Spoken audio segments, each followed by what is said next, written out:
J'ai vu beaucoup de personnes être déçues de cette fin de série. Personnellement, j'ai été comblé. Génial. Et bonjour à tous, c'est Drax. On se retrouve aujourd'hui pour ma critique de l'épisode 6 et donc dernier épisode de la série Marvel, Falcon et le Soldat de l'Hiver. Donc, comme d'habitude, je vais vous donner mon avis global sur l'épisode. J'ai adoré, j'ai passé un excellent moment.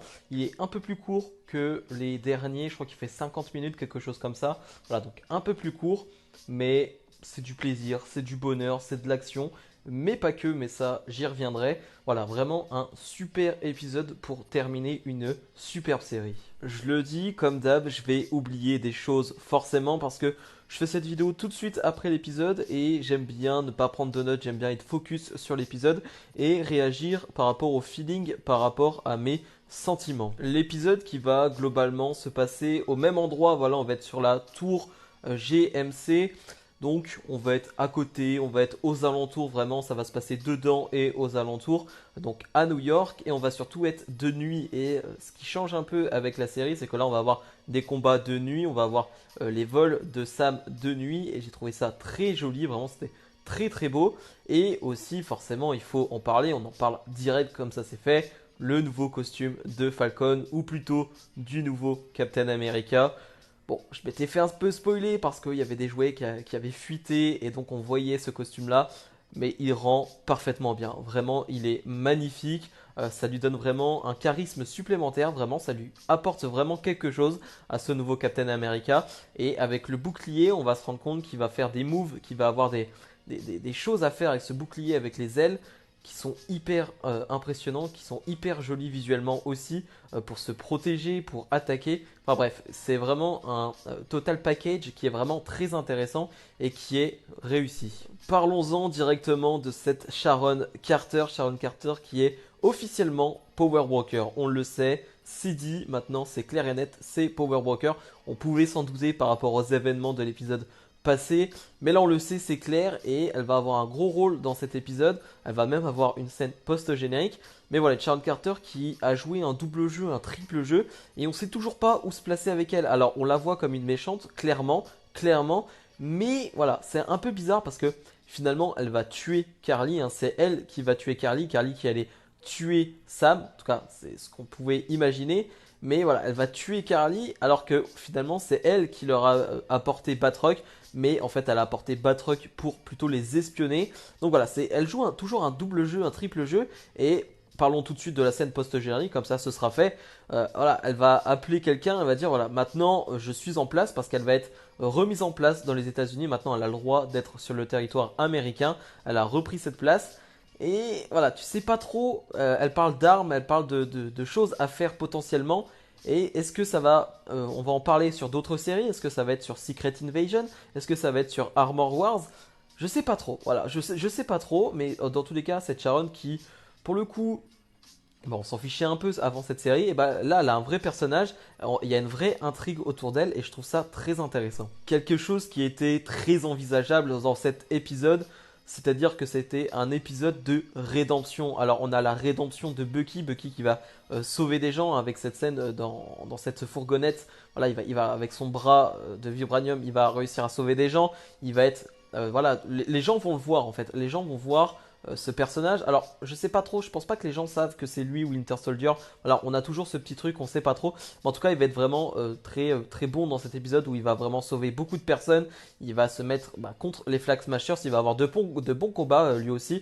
Je trouve que là, pour le coup, il a de vrais bons combats. Il a de vraies belles scènes. Et là, surtout cette scène finale où finalement il va aller voir Nakajima, donc ce vieux monsieur que Bucky avait tué son fils, hein, en tant que soldat de l'hiver. Et donc il va lui dire que le soldat de l'hiver a tué son fils et le soldat de l'hiver c'était lui. Donc voilà, scène assez touchante. Alors elle est un peu courte, c'est vrai que j'aurais aimé qu'elle soit un peu plus longue pour nous faire ressentir cette émotion. Alors c'est pas trop là-dessus qu'on va la ressentir. Mais après on va retrouver la psy de Bucky et qui a reçu un cadeau de Bucky. Et c'est le carnet où tous les noms sont cochés. Donc voilà, on passe vraiment à autre chose. On passe vraiment sur le loup blanc, hein, clairement on est sur le loup blanc. La transition est en train de se faire. Et voilà, je trouve que l'épisode a été bien amené et on est vraiment sur une bonne conclusion là aussi pour Bucky. Donc en parlant de rédemption, l'ancien Captain America, l'ancien nouveau Captain, hein, John Walker, qui lui aussi va avoir droit à sa rédemption, lui qui va attaquer les Flag Smashers, qui va vouloir les tuer vraiment dans cet épisode, mais qui va finalement sauver là aussi hein, les personnes dans la fourgonnette. Il va les sauver et voilà, il va faire un acte héroïque et il va s'attaquer ensuite au Flag Smasher, mais avec Bucky. Donc voilà, il fait vraiment équipe avec Bucky dans cet épisode. Donc là aussi, rédemption qui un peu bizarre, c'est-à-dire que sur la fin, on va avoir cette Valentina qui va parler avec la femme de John Walker, qui va être avec John Walker qui va être dans une nouvelle tenue plus sombre et qui va se faire appeler enfin US Agent.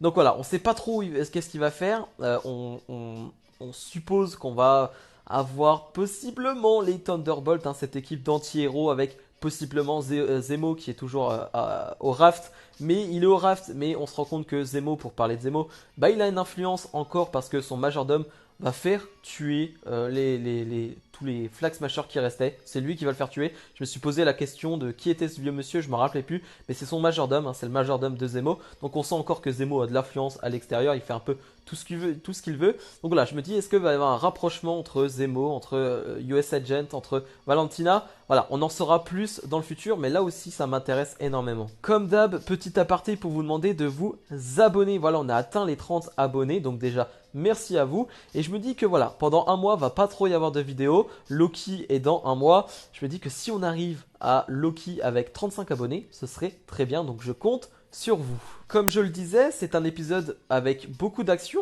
mais ce qui me reste en tête, vraiment, ce que j'ai en tête, c'est le discours de Sam, c'est Sam avec Isaiah. Voilà, c'est pas forcément l'action qui m'a le plus marqué dans cet épisode, mais déjà le discours de Sam, on peut en parler. Hein, voilà, il va être devant tout le monde, il va être devant la télé, devant les journalistes, devant vraiment tout le monde pour que son message soit bien diffusé et bien clair. C'est moi Captain America, déjà ils vont le voir, c'est lui Captain America, ça va être imprégné là dans la tête de tout le monde, c'est lui Captain America. Et voilà, il va faire un vrai discours qui s'entend. Alors, je suis pas trop d'accord sur tout parce que il défend un peu trop Karli à mon goût et les Flag Smashers qui ont quand même fait des attentats, hein, voilà, disons les termes, hein, qui ont fait des attentats. Donc voilà, je suis d'accord sur le fond, mais voilà, lui aussi le dit, hein, sur le fond, j'étais d'accord avec Karli, mais sur la forme, voilà, pas d'accord. Mais voilà, je suis pas sûr que Karli soit le parfait exemple non plus. Par contre, voilà, tout ce qu'il va dire sur le fait que il y a des minorités, il va parler des Noirs, il va parler des Noirs aux États-Unis, et ça aussi, ça fait beaucoup écho avec ce qui s'est passé, la scène qu'il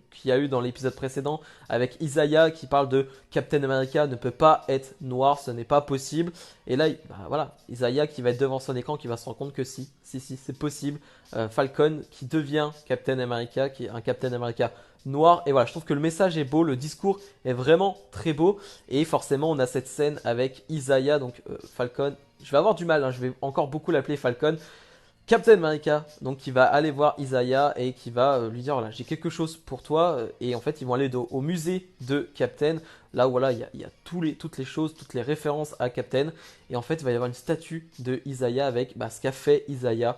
Voilà, pendant qu'il était à la guerre. Et voilà, c'est un vrai bel hommage. Isaiah qui va fondre en larmes et qui va faire un gros câlin à Sam.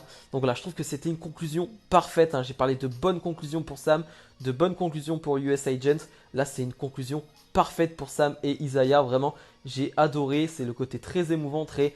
oui, il y a des problèmes avec les minorités, tout ça. Et on en parle. Et je trouve que c'était important et qu'ils l'ont bien fait dans cette série. Ils en ont très bien parlé. Donc, si je dois faire un bilan général de la série, c'est un bonheur absolu. Vraiment, j'ai pris un kiff énorme. Peut-être même plus que sur WandaVision parce que peut-être moins de théories et plus de je regarde et je kiffe le moment. Et des théories qui, dans WandaVision, nous ont peut-être... causer des problèmes dans le sens où on s'est dit il va se passer ci, il va se passer ça et il ne s'est pas passé ça. Pour le coup, j'ai adoré WandaVision, j'ai adoré Falcon et le Soldat de l'Hiver. Peut-être que vous avez des attentes un peu trop hautes pour des séries Marvel. J'ai vu beaucoup de gens assez déçus de cette fin, de cette finalité, mais faut pas s'attendre non plus à avoir des trucs de malade mental.